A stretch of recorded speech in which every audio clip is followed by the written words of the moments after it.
Good evening everyone. उम्मीद करती हूँ बहुत बढ़िया तरीके से आप लोग अपनी पढ़ाई कर रहे होंगे। और 3-4 दिन लगातार मेरी मीटिंग्स बाहर थी, जिस कारण से मैं क्लासेस नहीं ले पाई। लगातार मुझे रोज जाना पड़ा, तो जिसके चलते क्लासेस पॉसिबल नहीं हुई। कोई बात नहीं, अब तुम्हारा लगभग सिलेबस तो कंप्लीशन पर था। मैंने लास्ट वीडियोस में लगातार यही कहा, अब तुम्हें सारी चीज़ों को रिवीजन के मोड पर ले आना है। ठीक है, अब ऐसा बहुत कोई टफ टॉपिक नहीं बचा। और 2 छोटे टॉपिक मैं आज देखती हूँ, कम से कम एक तो पूरा कराऊंगी, दूसरा भी आधा। आज मैं देख रही थी कि सिर्फ 3-4 टॉपिक बच गए हैं आपके। परिवहन वाला, एक वो पशु जनगणना वाला, और 2-3 छोटे मोटे से टॉपिक जिसमें हम साहित्य की बात कर लेंगे, पत्रकारिता की बात कर लेंगे। ये बहुत छोटे छोटे टॉपिक्स हैं। और कुछ वो महिलाओं के परिधान, उनका वो जो आभूषण पहनती हैं महिलाएं, क्योंकि हर बार क्वेश्चंस उठ के आते ही हैं। वो कोई बहुत कॉन्सेप्चुअली समझने का क्वेश्चन नहीं है, वो आपको 3-4 बार पढ़ना पड़ेगा, सुनना पड़ेगा, उसके बाद आपको याद करना पड़ेगा, क्योंकि वो छोटे मोटे फैक्ट्स हैं। आपको पूछे भाई बोरला कहाँ पहना जाता है, तो ये हमने अगर सुन रखा है, पढ़ रखा है, तो हमें आसान दिखेगा कि भाई बोरला माथे पे धारण करते हैं। या वो पूछ लेंगे छन्न कंगन महिलाओं का आभूषण है या पुरुषों का, या रानी हार। तो ये बेसिक सी बातें हैं, ये पढ़ने से सबको आ सकती हैं। ठीक है, इनमें कोई आपको बहुत मशक्कत या बहुत जद्दोजहद नहीं करनी। तो वो सब क्योंकि बहुत आसान है, बार बार पढ़ना ही उसका तरीका, और कोई शॉर्ट ट्रिक नहीं है कि कोई फॉर्मूले से याद होंगी, इसीलिए उसको मैंने लास्ट के लिए छोड़ रखा था। अब आपका इंपॉर्टेंट सब कुछ पूरा हो गया, सिर्फ 2 टॉपिक छोटे छोटे से, एक पशु जनगणना वाला और एक हाईवेज वाला, ये 2 इंपॉर्टेंट रह गए। बाकी तो हम सिर्फ मेन मेन चीजें जो बची रह गई थी, कि जो कभी कभी पूछ ली जाती हैं, उनके ऊपर काम कर रहे हैं। ठीक है, तो अब आप ये मत सोचो कि अब हरियाणा जी के आपका रहता है। अब तो ये बस हार्डली, मैं अभी बात ही कर रही थी इनसे कि अगर इस हफ्ते क्लास होती तो मैं एंड कर देती। आज तो क्लास होती ही नहीं, फ्राइडे तक पूरी हो जाती। तो आपका ये 2-3-4 दिन का टॉपिक रह गए हैं, इनको मैं करा दूंगी। और ये बहुत लंबी कोई चौड़ी कहानी नहीं है कि आपको चिंता हो कि क्लास कब होगी, कैसे होगी। ये खत्म हो गया आपका सब कुछ, सिर्फ बहुत थोड़ी बहुत चीजें बची हैं जो मैं करा दूंगी। ठीक है, तो उसकी चिंता मत करना। आज की हेडिंग है भाषा और साहित्य। क्या हुआ? अच्छा, मैप वो नहीं है, कोई बात नहीं। भाषा और साहित्य के ऊपर हम बात करेंगे। और जब भी हरियाणा में भाषा की बात आए, तो आप जानते हैं कि हमारी हरियाणवी बोली, जिसको कि आप खड़ी बोली का ही एक रूप मानते हैं, ये है। पहले थोड़ा सा मैं इसको आपको एक्सप्लेन करूंगी, क्योंकि उसके बाद ये सब समझना बहुत आसान दिखेगा। ठीक है, चलिए हम बात करेंगे आज अपने हरियाणवी भाषा की, और इसके साथ साथ साहित्य की। दूसरे वाला पेन नहीं है? भाषा और साहित्य। आप अच्छी तरह जानते हैं भाषा का मतलब है हम कौन सी लैंग्वेज यूज करते हैं। तो आप हरियाणा में अच्छी तरह सब लोग वाकिफ हैं कि हरियाणवी ये हमारी बोली है। और साहित्य की बात करें तो हमने हिंदी में भी साहित्य की रचना की हुई है हरियाणा के लोगों ने। हमने संस्कृत में भी ढेर कुछ लिखा हुआ है। हमने जैन साहित्य में भी अपना कहीं ना कहीं हमारा बड़ा नाम है, पुष्पदंत का, श्रीधर, ऐसे बड़े बड़े कवियों का। और मेन तो यही है। बौद्ध तो कोई ऐसा साहित्य बहुत ज्यादा नहीं है, क्योंकि बुद्धिस्ट लोग यहाँ बहुत ज्यादा नहीं रहे। जैन का साहित्य आपको लिखने को पढ़ने को मिलेगा, संस्कृत मिलेगा, हिंदी मिलेगा। और फिर इसके बीच में अपने ब्रज के लोगों के बारे में, जैसे सूरदास जी हैं, तो कृष्ण भक्ति तो ब्रज की तरफ थे, उनकी बोली ब्रज भाषा, जो कि एक ना एक पार्ट पर जाके हिंदी या हरियाणवी से ही रिलेटेड है। तो हम यहाँ आज बात करेंगे भाषा की। हम सब क्योंकि हरियाणा में रहते हैं, तो ये तो कॉमन सेंस है कि हरियाणवी हमारी बोली है, हमारी मातृभाषा है। अब हरियाणवी, बहुत लोग कहते हैं कि हिंदी और हरियाणवी, कि हरियाणवी तो एक डायलेक्ट है, बिल्कुल है। देश के नजरिए से देखें तो हिंदी हमारी हरियाणा की भाषा है और हमारी बोली है हरियाणवी। लेकिन हम ये मानते हैं कि जो हमारी हरियाणवी है ना, ये भी, जिसको आप कौरवी भाषा कहते हैं, ये भी खड़ी बोली का ही रूप है। तो वो बोली जिसको पूरा भारत खड़ी बोली कहता है, वो ये कहते हैं कि खड़ी बोली मतलब हिंदी। हम ये कहते हैं खड़ी बोली का एक रूप हमारे हरियाणा की कौरवी बोली भी है या भाषा भी है। तो इस तरह से अगर देखा जाए, तो जिसको हिंदी का नाम दिया गया, वो कहीं ना कहीं आपकी हरियाणवी से भी प्रभावित है। और शायद यही कारण है कि हिंदी में रचना के साथ साथ बहुत सारे हिंदी के कवियों ने भी हरियाणवी भाषा के पुट में कोशिश की है अपना साहित्य में नाम खड़ा करने की, जिनके बारे में आज हम बातचीत भी करेंगे। तो हरियाणवी और खड़ी बोली, हिंदी, कौरवी, ये एक ही के कई रूप हैं जब हम हरियाणा की नजरिए से देखें। अगर आप इंडियन नजरिए से देखेंगे तो आपकी बोली को पीछे कर देंगे, लेकिन क्योंकि हम हरियाणा जीके की बात कर रहे हैं, तो हम कहते हैं हमारे देश की जो हिंदी, जो हमारी देश की राजभाषा है, और संविधान के आर्टिकल 343 में जिसका वर्णन किया गया, 14 सितंबर 1949 को जिसको भारत की राजभाषा का दर्जा दिया गया, उसी का एक रूप है हमारी हरियाणा की कौरवी भाषा, जो कौरव मतलब कुरुक्षेत्र के आसपास इस इलाके की बोली। ठीक है, अगर बात करें जब हरियाणा बना, 1966 में हरियाणा बना, 1966 में 1 नवंबर को। आप लोग अच्छी तरह जानते होंगे पूरे भारत के राज्यों का जो गठन किया गया 1953 में, सबसे पहला राज्य बना था आंध्र प्रदेश, और क्योंकि वो भाषा के आधार पर ही गठित था, फिर एक समिति आई थी जिसको कहते हैं फजल अली आयोग। तो आयोग था पूरा, समिति तो छोटा शब्द है। इसने रिकमेंडेशंस दी और 2 साल पूरे देश में भ्रमण करने के बाद इन्होंने रिकमेंडेशन दी 1955 के दिसंबर में, जिसके ऊपर 1956 में काम हुआ। और हमारे देश में 1956 में भाषाई आधार, यहाँ सिर्फ एक राज्य था आंध्र प्रदेश, 56 में भाषाई आधार पर भारत में 14 राज्य बने, 14 स्टेट्स बने और 6 यूनियन टेरिटरीज या केंद्र शासित प्रदेश बने। यानी भारत में मोटे स्तर पर कहें तो राज्य किस आधार पर बनाए गए हैं? भाषाई आधार। तो इस हिसाब से हरियाणा की जो बोली है हरियाणवी, उस बेसिस पे अगर हमें देखें तो हम पंजाब से अलग होने ही थे, वो कभी ना कभी तो सामने आना ही था। लेकिन 1956 में हरियाणा को अलग नहीं बनाया गया, ये पंजाब का ही हिस्सा रहा, क्योंकि हरियाणा की जो ऊपर की बेल्ट है ना वो पंजाब से बहुत ज्यादा प्रभावित थी। और फिर हरियाणवी कोई इतनी बड़े लेवल की बोली भी नहीं थी कि जिसको राज्य के रूप में मान्यता मिलती, इसलिए हरियाणवी बोली को नजरअंदाज कर दिया गया। और 56 से 66 में एक बड़ी मशक्कत, बड़ी लड़ाई लड़ी हम लोगों ने कि हरियाणा को अलग कर दो, हरियाणा को अलग कर दो, पर कोई सुनता ही नहीं था।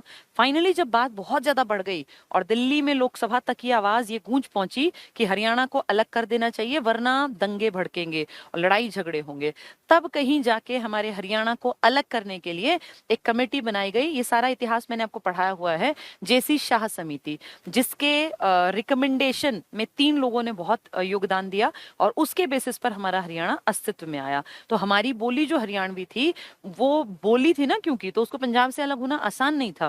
लेकिन बाद में फिर हरियाणा में मेन जो माना गया कि हरियाणवी भी हिंदी का ही एक प्रकार है। तो इस तरह से आप हरियाणा को हरियाणवी भाषा के माध्यम से जान पाए और आगे बढ़ा पाए। 1966 में जब हरियाणा बना तो हमारे हरियाणा की बोली की अगर मैं बात करूं तो देखो, हमारे यहाँ मेन जो लोग बोलते हैं हरियाणवी, जिसको हमें किसका पार्ट मान ले? हिंदी का ही तो पार्ट है हरियाणवी। हिंदी आप लोगों ने अगर हिंदी की क्लासेस ली हैं, जो मैंने पढ़ाया था, हिंदी साहित्य का परिचय, हिंदी भाषा का परिचय मैंने आपको कराया था, जिसमें मैंने आपको बताया था कि 5 चीजें बनी थी, एक पूर्वी हिंदी, एक पश्चिमी हिंदी, एक बिहारी हिंदी, एक राजस्थानी हिंदी और एक पहाड़ी हिंदी। आप पश्चिमी हिंदी के इलाके में बैठे हुए हैं, यानी जितने लोग मुझे सुन रहे हैं हरियाणा से, हम पश्चिमी हिंदी की एक शाखा के रूप में अपने आप को जानते हैं। और उसमें एक फॉर्मूला था पश्चिमी हिंदी का, कब कब है।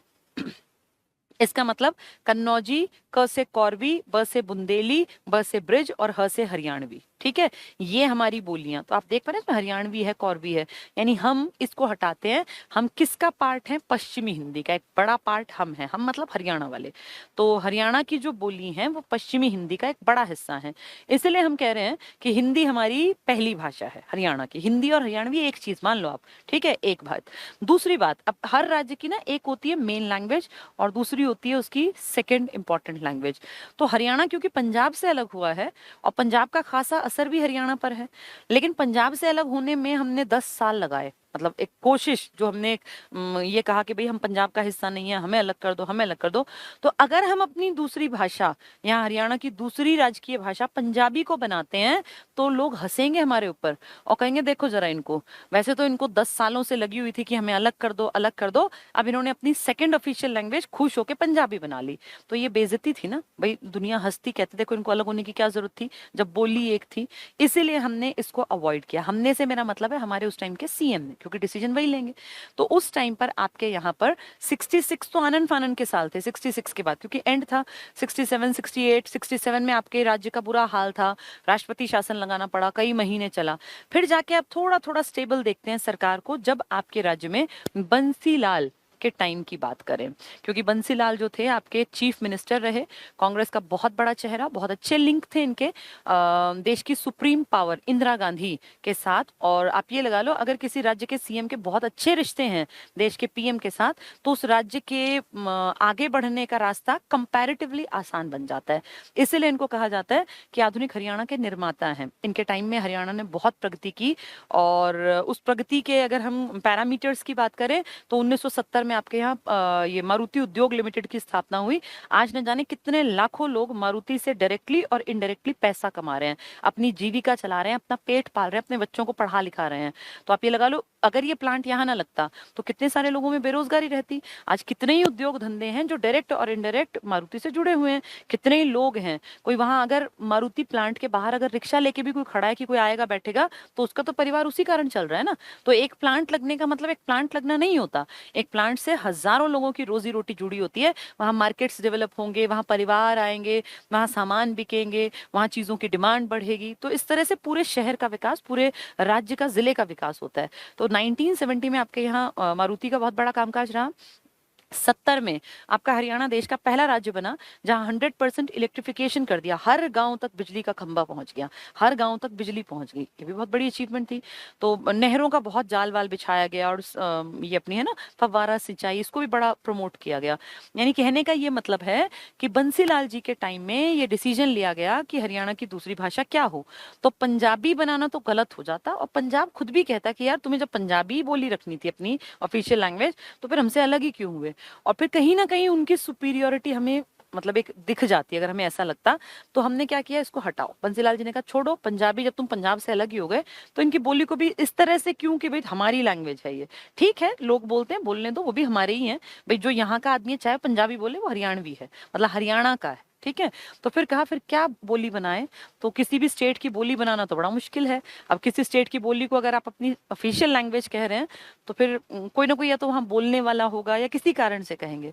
तो बहुत सोच विचार के प्लानिंग करके बंसीलाल जी ने कहा कि देखो भाई उत्तर भारत की तो कोई बोली हम लेंगे नहीं, क्योंकि उत्तर भारत की किसी भी बोली को लेने का मतलब उस राज्य के साथ आपके रिश्ते कुछ अलग हैं, और हम ये नहीं दिखाना चाहते कि हमारे फला राज्य के साथ रिश्ते अच्छे हैं बाकी सबके साथ खराब। हमारे लिए सब बराबर है, चाहे पंजाब हो चाहे दिल्ली हो। फिर क्या करें, तो कहा कि एक काम करते हैं, तमिल को अपनी सेकंड ऑफिशियल लैंग्वेज बना देते हैं। तो लोगों ने कहा तमिल, तमिल तो यहाँ कोई बोलता ही नहीं भाई, तमिल की बोली यहाँ कौन बोलेगा, और कोई समझता भी नहीं। कहा कोई बात नहीं, कुछ साल चलने देते हैं, धीरे धीरे ये बात दब जाएगी। जब हम लोग परमानेंट ही हो जाएगा कि हाँ यार ये अलग स्टेट है, इसकी अलग मान्यता है, तब देखेंगे जरूरत के अनुसार बदल लेंगे। और वैसे भी तमिल में काम तो करना नहीं, हम या तो अंग्रेजी में काम करेंगे या हिंदी में। बस कहने के लिए लिखित में हो गया हरियाणा की दूसरी राजकीय भाषा क्या है आपकी, तो आप कह रहे हैं तमिल। ठीक है चलने दो, कोई बात नहीं। तमिल चल पड़ी, कोई कागज पत्री तमिल में ना छपना ना लिखना, कुछ नहीं होना। लेकिन बस ये हो गया पंजाब को ये ना लगे, वो ये ना कह पाए कि हरियाणा बिना बात ही पंजाब से अलग हुआ। बोली तो आज भी वही, लैंग्वेज तो आज भी वही यहाँ यूज होती है। ठीक है ये बात आई गई हो गई, दबा दी गई। बहुत सालों तक लोगों ने ध्यान ही नहीं दिया। 2010 में जब पिछली सरकार का दौर था, 2004 से 14 के बीच में हमारे राज्य में, हरियाणा में ये कांग्रेस की थी ना, हुड्डा जी की सरकार, तब 2010 में ये बात उठी दोबारा।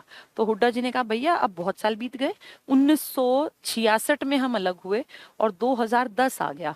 अब पंजाब कुछ भी नहीं कह सकता ये कह गया कि भाई मेरी बोली को तुम सेकेंडरी बना रहे हो, मेरे साथ ही मिले रहते। इतने साल बीत गए, हमारा सब कुछ अलग, उनसे इंफ्रास्ट्रक्चर अलग, रहन सहन अलग, खान पान अलग, कल्चर सब कुछ तो अलग हो गया। अब देखा कि यार हरियाणा में ना बहुत बड़ी आबादी सिख लोगों की है जो पंजाबी भाषा बोलते हैं, तो पंजाबी को उसका कहीं ना कहीं एक जैसे होता है ना भाई आइडेंटिटी, वो मिलनी चाहिए।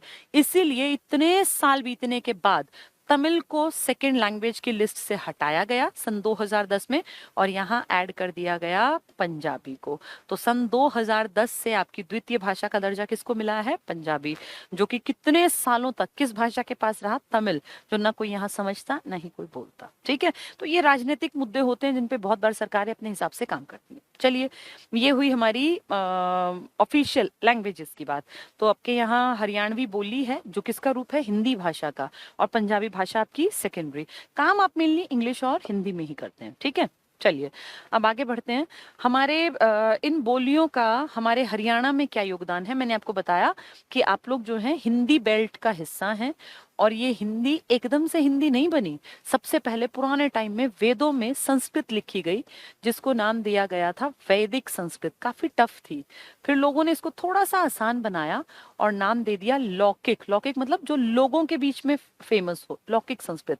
फिर ये भी टफ हो गई। फिर उसके बाद महात्मा बुद्ध और महावीर स्वामी जैसे लोग आए, जिन्होंने एक नई लैंग्वेज का यूज किया लोगों के बीच में, जनता के बीच में, पाली और प्राकृत। ये संस्कृत का एक सफर है कि संस्कृत से हिंदी कैसे आई है। तो सबसे पहले टफ संस्कृत थी, वैदिक संस्कृत, जिसका वेदों में बखान था। फिर लोगों ने उसको आसान बनाया तो लौकिक संस्कृत बनी। फिर महात्मा बुद्ध और महावीर स्वामी जैसे लोग हुए जिन्होंने पाली और प्राकृत में थोड़ा रूप बदल के उसी टफ संस्कृत का यूज किया, और फाइनली जाके अपभ्रंश बनी। अपभ्रंश का मतलब होता है भ्रष्ट भाषा, जिसमें कहीं से कुछ शब्द उठाए, कहीं से कुछ शब्द उठाए। ये हजारों सालों की कहानी है, एक दो साल में ऐसा नहीं हुआ, मैंने तो 1 मिनट में लिख दिया। ऐसा 600 साल, 800 साल, एक एक पड़ाव चलती गई भाषा। और फाइनली इस अपभ्रंश के हिस्से से 3 अलग अलग परिवार निकले। एक को नाम दिया जाता है शौर सैनी अपभ्रंश, एक को कहा जाता है अर्ध मागधी, और एक को कहा जाता है मागधी। इन तीनों से फिर जाके आगे 5 तरह की हिंदी निकलेगी जो मैंने अभी बताई थी आपको। पश्चिमी हिंदी, पूर्वी हिंदी, पहाड़ी हिंदी, राजस्थानी हिंदी, बिहारी हिंदी। फिर इनमें अलग अलग लैंग्वेजेस आएंगी। उसी लैंग्वेजेस के हेर फेर में हम पश्चिमी हिंदी का हिस्सा बनेंगे हरियाणवी और कौरवी के नाम से, जिसको जाटू भाषा या बांगरू भाषा भी कहा जाता है। ठीक है, तो इस तरह से आप संस्कृत से लेके हिंदी, और हिंदी का कौन सा हिस्सा मैंने आपको बताया, पश्चिमी हिंदी का हिस्सा आप हैं, जिसमें कि कौरवी भाषा आपके हरियाणा और हरियाणवी आपके हरियाणा, जिसको कि जाटू भाषा भी कह देते हैं। यहां तक देखो, यहां से लेके यहां तक का सफर आपकी हरियाणवी भाषा का है। ठीक है, जिसको आप बोली कहते हैं, और वैसे हम अगर हरियाणा जी के पढ़ रहे हैं तो भाषा के रूप में देख रहे हैं। उम्मीद है समझ में आ गया होगा। इसके साथ साथ आपने बहुत सारे लोगों को अलग अलग तरीके से काम करते हुए हरियाणा में देखा। पहले इतना पढ़ते हैं, ये तमिल और ये सब चीजें किताब से पढ़ते हैं ताकि हमें दिक्कत ना आए। ठीक है, तो ये 3rd टॉपिक हरियाणा की कला और संस्कृति हम पिछली लगभग 5-7 क्लासेस से लगातार पढ़ रहे हैं। कला और संस्कृति, जिसमें हमने मंदिर देखे, गुरुद्वारे, मज़ारे, दरगाह देखी, और फिर हमने उसी के साथ मूर्ति कला, चित्रकला, संगीत कला देखी। हमने देखा था कि कहाँ ईंट मिली जिसपे सारेगामा लिखा है, कहाँ अलग अलग टाइम पे किस तरह के सिक्के मिले, कहाँ पे सुध से क्या मिला, या यमुनानगर में जगाधरी से क्या मिला, ये सब हमने पढ़ लिया। उसी को आगे बढ़ाते हुए आज हम पढ़ेंगे भाषा और साहित्य, क्योंकि ये भी संस्कृति का ही हिस्सा है, आपके कल्चर का पार्ट है, लैंग्वेज एंड लिटरेचर। ठीक है, सबसे पहले देखो हरियाणा में भाषा और साहित्य। साहित्य मतलब लिटरेचर, जिसमें किताबें लिखी जाती हैं, कविताएं, कहानियां लिखी जाती हैं। एक एक पॉइंट पढ़ती रहूंगी, आपको सब समझ में आएगा। भूपेंद्र सिंह हुड्डा जी के समय 2010 में, क्योंकि ये 2004 में बने थे, पंजाबी को द्वितीय भाषा का दर्जा, दूसरी भाषा का दर्जा दिया गया। तो पूछेंगे पंजाबी हरियाणा में कब द्वितीय भाषा बनी, तो आप कहेंगे भूपेंद्र सिंह हुड्डा जब हमारे सीएम थे सन 2010 में। तो 2010 तक तुम्हारी भाषा क्या थी, तमिल, जो कोई नहीं बोलता था। नेक्स्ट देखें, हरियाणा की राजकीय भाषा क्या है, तुम्हारी ऑफिशियल लैंग्वेज। 2 चीजें ध्यान से सुन लो, एक होती है राजभाषा और एक होती है राष्ट्रभाषा। आपके देश में कोई राष्ट्रभाषा नहीं है। राष्ट्रभाषा का मतलब नेशनल लैंग्वेज। पूरा देश अगर एक भाषा को बोले तो हम कहेंगे राष्ट्रभाषा है। इंडिया में इतनी ज्यादा वेरिएशन है, खान पान में, पहनावे में, कल्चर में, बोली में, बहुत सारी चीजों में, कि यहाँ पे सब लोग एक साथ नहीं पॉसिबल कि एक जैसी चीजें सीखें या एक जैसा बोलें। हमारे इंडिया पर कितने ही अटैक हुए, कभी अरबी, कभी तुर्की, कभी शक, कभी कुषाण, कभी हिंद यवन, इतने लोग आए, उन सबके कल्चर का प्रभाव हमारे ऊपर पड़ा, और कल्चर के प्रभाव में भाषा, पहनावा, बोली, रहन सहन, खान पान, सब कुछ तो बदल जाता है। इसीलिए हमारे यहाँ पर पूरे इंडिया में एक बोली या एक भाषा हो ही नहीं सकती। इतनी विभिन्नताएं, भारत तो है ही विभिन्नताओं से भरा हुआ देश, यूनिटी है लेकिन बहुत ज्यादा डाइवर्सिटी है। इसीलिए कोई भी एक लैंग्वेज नहीं है जिसको पूरा देश बोल और समझ सके, और यही कारण है कि भारत की कोई भी नेशनल लैंग्वेज नहीं है, कोई भी राष्ट्रभाषा नहीं है। लेकिन राजभाषा, ऑफिशियल लैंग्वेज का दर्जा हमारे कॉन्स्टिट्यूशन ने, संविधान ने हिंदी को दिया। अजीब बात है, जिसको हम कहते हैं राजभाषा, जिसमें कि राजकाज, पूरा काम होगा, उसमें कभी काम होता ही नहीं। असली काम आप करते हैं अंग्रेजी में, वो आपकी सेकेंडरी लैंग्वेज है, जबकि पहला दर्जा दिया गया है हिंदी को, जिसमें कोई आप सरकारी कामकाज नहीं देखते, फिर भी दिया है तो पढ़ लेते हैं। तो हरियाणा की राजकीय भाषा हिंदी है हमारी, और पंजाबी को द्वितीय भाषा का दर्जा दिया गया। 26 अक्टूबर 2009 को प्रत्येक सरकारी विभाग को हिंदी में पत्राचार करने का आदेश दिया गया। भाई सारे विभाग जो है ना, डिपार्टमेंट, चाहे बिजली है, चाहे कोई भी डिपार्टमेंट है, ये सब हिंदी में अपना लेटर जो है वो भेजेंगे और ये सब करेंगे। हरियाणवी भाषा को समृद्ध करने के लिए नाथ और जैन, अब ये दो अलग अलग बातें बोल रहे हैं, एक नाथ और एक जैन। थोड़ा सा सुन लो। जो नाथ है ना, इसमें आपने गोरखनाथ का नाम सुना होगा। नाथ संप्रदाय है, जैसे धर्म होता है ना, ऐसे संप्रदाय। इसमें शिवजी की भक्ति करने वाले 9 बड़े बड़े आदमी हुए, जिनको कह देते, जिनके पीछे नाम के नाथ लगा है। चाहे वो चौरंगी नाथ हो, वो गोरखनाथ हो, वो मस्त नाथ हो, सुने होंगे ये नाम आपने। तो जो गोरखनाथ है ना, ये नाथ संप्रदाय में बहुत बड़ा नाम है। ये आपके यहाँ नहीं है। आपके यहाँ गोरखनाथ के समकालीन जो थे, चौरंगी नाथ, जिसको हम पूर्ण भगत भी कह देते हैं, वो थे, संत थे। ये सारे शिव जी की पूजा करते थे, तो लंबे लंबे बाल रखना और मेडिटेशन करना, उस तरह के काम करते थे। तो गोरखनाथ जो आदमी है ना, जिसको लोगों ने भगवान या संत महात्मा बना दिया, वो महाराष्ट्र में थे। उनके बहुत सारे शिष्य हुए, जिनमें से एक का नाम है चौरंगी नाथ, जो आपके यहाँ हुए हरियाणा में। उन्होंने हरियाणवी बोली में, क्योंकि यहाँ हुए तो ऑब्वियस सी बात है कि बोली हरियाणवी होगी। उन्होंने विचारधारा तो अपनाई गोरखनाथ की, लेकिन उसको फेमस कर दिया अपनी लोकल लैंग्वेज में, यानी हरियाणवी में। तो ये ध्यान रखना कि गोरखनाथ आपके यहाँ पर और नहीं है महाराष्ट्र में, लेकिन उनका प्रभाव आपके यहाँ पर है। ठीक है। तो क्या कह रहे हैं, हरियाणवी भाषा को समृद्ध करने के लिए नाथ, जो मैंने आपको बताया, और जैन कवियों ने, जैन में पुष्पदंत है, श्रीधर है, ये बड़े कवि हैं, बहुत बड़े कवि, जिन्होंने जैन हैं। तो ये जैन अगर बात करें भाई, हिंदू मुस्लिम सिख ईसाई ऐसे जैन बौद्ध भी है ना, लेकिन इन्होंने हरियाणवी भाषा का यूज किया है। तो नाथ और जैन मैंने आपको नाम बता दिए। कवियों ने विशिष्ट योगदान दिया, जिनमें चौरंगी नाथ या पूर्ण भगत। तो गोरखनाथ आपके यहाँ नहीं है, लेकिन उनका प्रभाव है। गोरखनाथ महाराष्ट्र में है, ठीक है। उनके फॉलोवर हैं, आप ये मान लीजिए चौरंगी नाथ, समकालीन है, इनफैक्ट उनकी बराबरी के मान लीजिए, उनके समय के हैं। चौरंगी नाथ आपके यहाँ है, हरियाणा में है, और इन्हीं को पूर्ण भगत भी कहते हैं, पूर्ण भी लिख देते हैं। हरियाणवी भाषा में पूर्ण और पूर्ण एक ही चीज है ना, तो पूर्ण भगत ही क्या कहलाते हैं, चौरंगी नाथ। ये किसकी टाइम के हैं, जब नाथ संप्रदाय में गोरखनाथ थे महाराष्ट्र में, तब आपके हरियाणा में कौन थे, चौरंगी नाथ। तो चौरंगी नाथ या पूर्ण भगत एक ही आदमी है, जो अस्थल बोहर, कहाँ है ये, रोहतक में है। और यहाँ यूनिवर्सिटी भी है, बाबा मस्तनाथ यूनिवर्सिटी। ये मस्तनाथ भी तो इन्हीं के बाद आएंगे। तो गोरखनाथ की बराबरी के कौन है आपके यहाँ, चौरंगी नाथ। गोरखनाथ महाराष्ट्र में, चौरंगी नाथ हरियाणा में। उन चौरंगी नाथ जैसे 9 नाथ हुए हैं, नाथ संप्रदाय के हैं, ये शिवजी की भक्ति करते हैं। तो मेडिटेशन और वो सब, उनमें इनका बहुत बड़ा योगदान है। कहते हैं ना, आदि गुरु जो आदि योगाचार्य थे, वो भी तो हमारे शिवजी थे। शिवजी आज से नहीं, बहुत पुराने टाइम से हैं। तो पूर्ण भगत जो अस्थल बोहर रोहतक के पास, इसके निवासी थे, यानी चौरंगी नाथ कहाँ के थे, रोहतक हरियाणा के। उनको प्रथम हिंदी साहित्यकार माना गया। तो आपने ये माना कि हमारे हरियाणा में पहला हिंदी का साहित्यकार कौन है, चौरंगी नाथ। कहाँ है वो, आपके हरियाणा के रोहतक में। कहाँ पर, अस्थल बोहर, जहाँ यूनिवर्सिटी है बाबा मस्तनाथ की। मस्तनाथ आगे इन्हीं की पीढ़ी में अगले संत होंगे, ठीक है। ये गोरखनाथ के समकालीन है। गोरखनाथ कहाँ के हैं, महाराष्ट्र के।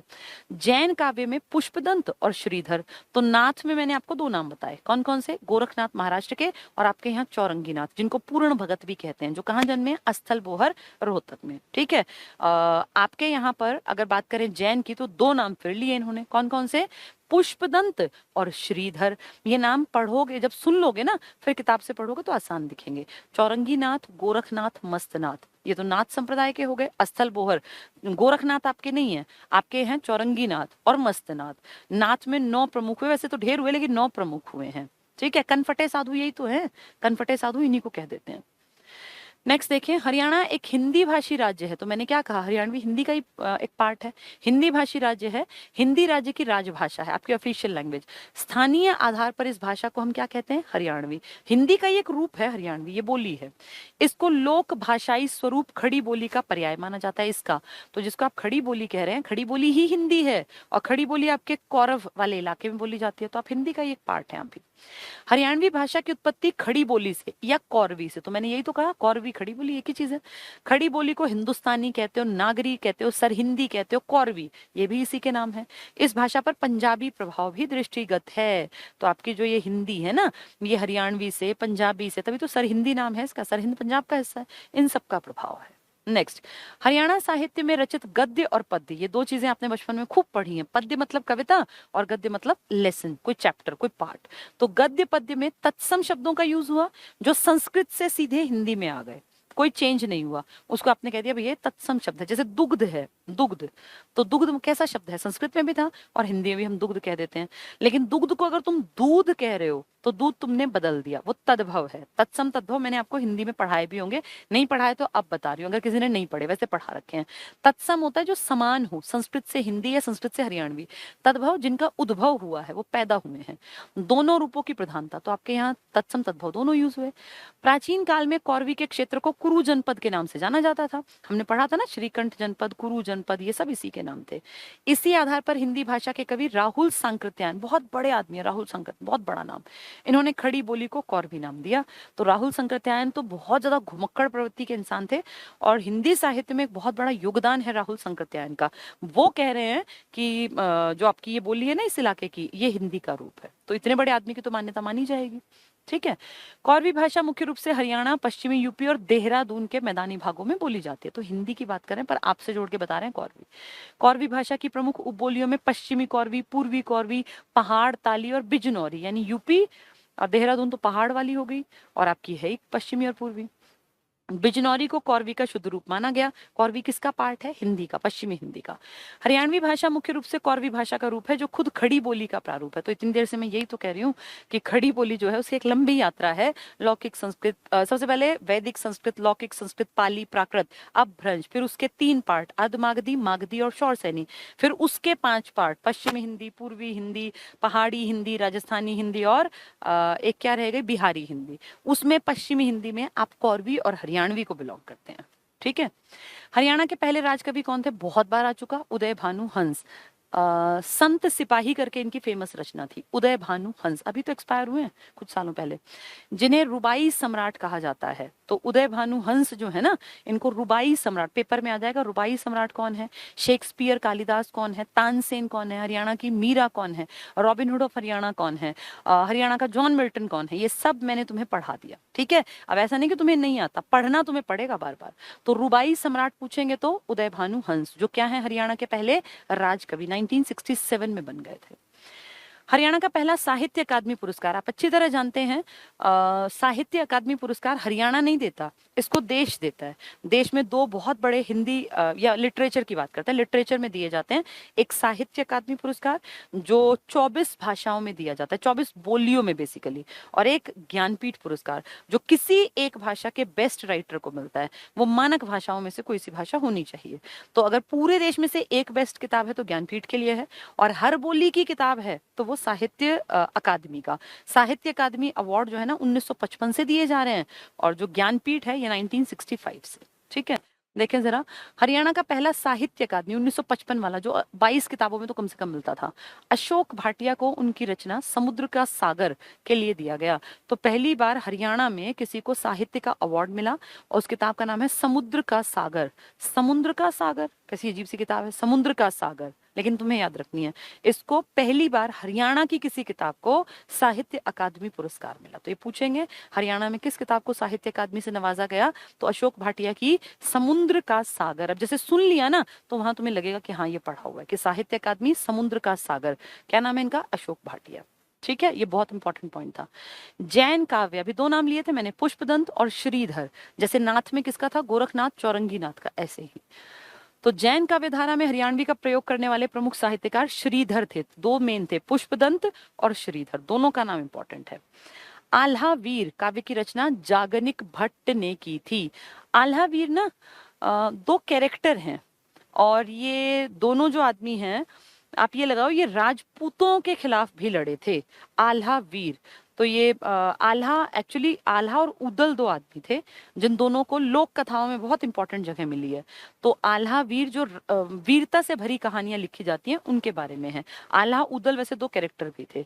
आल्हा वीर काव्य की रचना जागनिक भट्ट ने की है। ठीक है। तो आल्हा एक कैरेक्टर है, उसके ऊपर जो लिखा है वो जागनिक भट्ट ने। विशंभर नाथ कौशिक, बहुत बड़ा नाम, और इन्होंने बहुत योगदान दिया साहित्य में, अंबाला से थे आपके। विशंभर नाथ कौशिक हिंदी के प्रसिद्ध कहानीकार हैं, तो कहानी लिखते होंगे। अंबाला के मूल निवासी थे। इनकी प्रसिद्ध कहानी है ताई। तो आपने यहाँ पूछ लिया हरियाणा में ताई कहानी किसने लिखी, तो आप कहोगे विशंभर नाथ कौशिक ने। कहाँ के हैं ये, अंबाला के।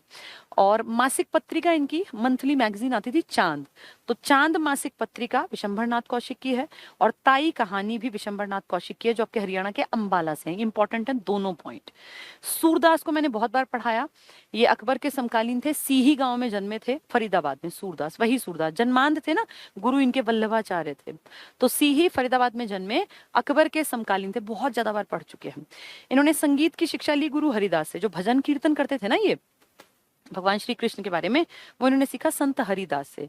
लेकिन एक होता है आध्यात्म, स्पिरिचुअलिटी, आपको समझ जो पैदा करते हैं, वो इन्होंने सीखी है वल्लभाचार्य से। देखो क्या लिखा है, संगीत की शिक्षा गुरु हरिदास से ली, भजन कीर्तन की, और दर्शन, फिलॉसफी, लाइफ को देखने का तरीका, इसकी शिक्षा गुरु वल्लभाचार्य से ली।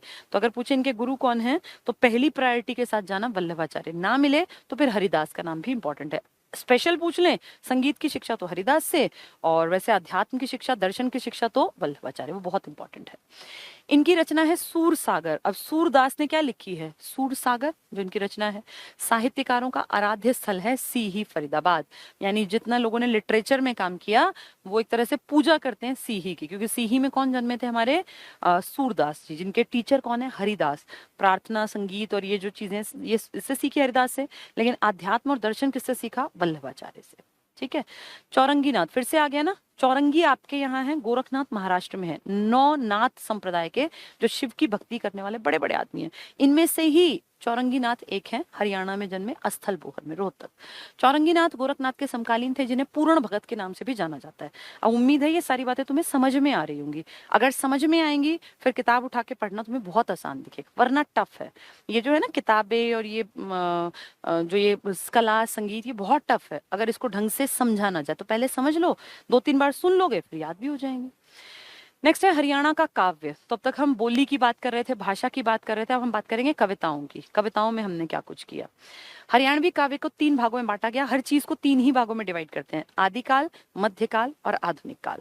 तो आदिकाल की बात करेंगे। हरियाणवी भाषा को समृद्ध करने में आदिकालीन नाथ और जैन, बार बार आ रहा है ना, नाथ जैन नाथ जैन। जैन में पुष्पदंत और श्रीधर है, और नाथ में गोरखनाथ जो कि महाराष्ट्र में है, उनके समकालीन अपने यहाँ चौरंगी नाथ हैं, और बाद में मस्तनाथ होंगे, जिनकी यूनिवर्सिटी है अस्थल बोहर में। ठीक है। तो आदिकालीन नाथ और जैन कवियों का विशिष्ट योगदान रहा, जिनमें चौरंगी नाथ, तीसरी बार नाम आ गया, पूर्णमल या पूर्ण भगत भी कहते हैं, का नाम अत्यधिक महत्वपूर्ण है। हरियाणा के मूल निवासी थे, हिंदी का पहला साहित्यकार मानते हो आप, तो हिंदी का पहला साहित्यकार आपके पेपर में आ जाए हरियाणा से कौन है, तो आप कहोगे जी पूर्णमल भगत है। इनका असली नाम क्या है, चौरंगी नाथ। नाथ संप्रदाय को मानते हैं, शिव जी के बहुत बड़े भक्त हैं। ठीक है। नेक्स्ट, जैन काव्यधारा में आदिकाल के कवि हैं पुष्पदंत, जो मैं बार बार नाम ले रही हूँ, का महत्वपूर्ण स्थान रहा। इन्होंने अनेक पुस्तकों की रचना की। तो 2 ही तो बात मेन है इसमें, दोनों यहाँ फिर से आ गई। श्रीधर, ये भी बहुत बड़ा नाम है, श्रीधर ये कवि का नाम है। जैन काव्यधारा में हरियाणवी भाषा का प्रयोग करने वाले साहित्यकार माने जाते हैं। इन्होंने जैन पद्य में हरियाणवी भाषा का प्रयोग किया। अब आ गया मध्यकालीन। मध्यकाल में आपने सीही वाले पढ़ ही लिए, कौन, सूरदास, जिनके गुरु कौन थे, हरिदास संगीत वाले, और जिनसे दर्शन और ये सब सीखा वो वल्लभाचार्य। तो वही बात है।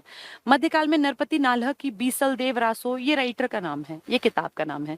चंद्रबरदाई तो आपने बहुत बार सुन लिया कि पृथ्वीराज रासो, क्योंकि पृथ्वीराज 1191-92 के कैरेक्टर थे, और जगनिक या जागनिक की परमाल रासो। परमाल एक राजा था, ये जो परमाल राजा है ना, इसी का तो आल्हा उदल 2 कैरेक्टर है। आल्हा उदल 2 इंसान हैं, 2 आदमियों के नाम है, 2 चरित्र है। उन्होंने कहते हैं इसकी सेना में थे, परमाल की में, और वो पृथ्वीराज चौहान से भी लड़े थे, इतने वीर थे। तो पृथ्वीराज चौहान का तो बहुत बड़ा नाम था। अब पृथ्वीराज रासो जो किताब है, इसमें पृथ्वीराज चौहान की जैसे बड़ाई की है ना, किसने, चंद्रबरदाई ने, ऐसे सेम परमाल रासो में आल्हा और उदल 2 कैरेक्टर की बड़ाई की है कि वो इतने ताकतवर थे कि वो किसी से भी भिड़ जाते, चाहे राजपूत हो चाहे तोमर हो। तो पृथ्वीराज, ये परमाल रासो में किसकी है, ये जागनिक या जगनिक की, वो किसकी है, पृथ्वीराज रासो, चंद्रबरदाई की। ठीक है। रासो में ना हमेशा बड़ाई करते हैं, में हरियाणवी काव्य का मूल रूप मिलता है। तो ये पॉइंट समझ में आ गया होगा ना। आल्हा उदल 2 कैरेक्टर हैं जो परमाल रासों में लिखे हुए हैं, जागनिक या जगनिक नाम के आदमी ने लिखे हैं। ठीक है।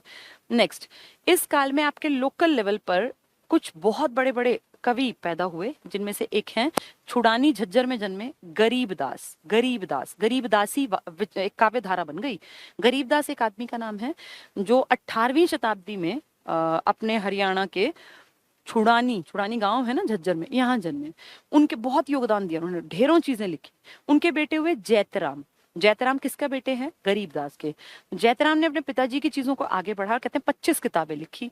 फिर जयतराम के बाद फिर ढेरों, जैसे एक पूरा ये ना चल पड़ा संप्रदाय कि भाई गरीबदासी संप्रदाय बन गया, वो है ये कैरेक्टर।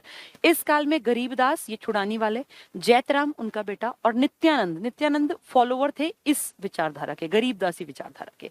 आदि संत कवियों की वाणी में ठेठ हरियाणवी का प्रभाव, क्योंकि यही जन्मे। अब जो झज्जर में जन्मेगा तो वो अंग्रेजी थोड़ी बोलेगा, झज्जर में जन्मा आदमी तो अपनी मातृभाषा बोलेगा, भाई माँ के मुंह से जो सुनेगा वो बोलेगा, तो ठेठ हरियाणवी है। गरीबदास की जबान में भी, जयतराम की में भी, और नित्यानंद सबसे बड़े संत हैं गरीबदासी विचारधारा के। ठीक है, नेक्स्ट है बीसल देव रासो। अभी मैंने बताया था बीसल देव रासो की रचना आल्हा खंड वीर रस से परिपूर्ण है। तो ये इसमें कौन सा रस है? जब भी रासो आएगा ना तो तुम समझ जाओ इसमें वीर रस होगा, उसकी बड़ाई करेंगे। वीर रस से परिपूर्ण है। इसमें आल्हा उदल, मैंने अभी 2 कैरेक्टर के नाम लिए, आल्हा उदल जो किससे भिड़ गए थे? पृथ्वीराज चौहान की सेना से। आल्हा उदल की वीरता को अतिरंजित रूप से वर्णित, मतलब बहुत बड़े कैरेक्टर दिखाए गए लोकल लेवल पे, आल्हा और उदल। ठीक है,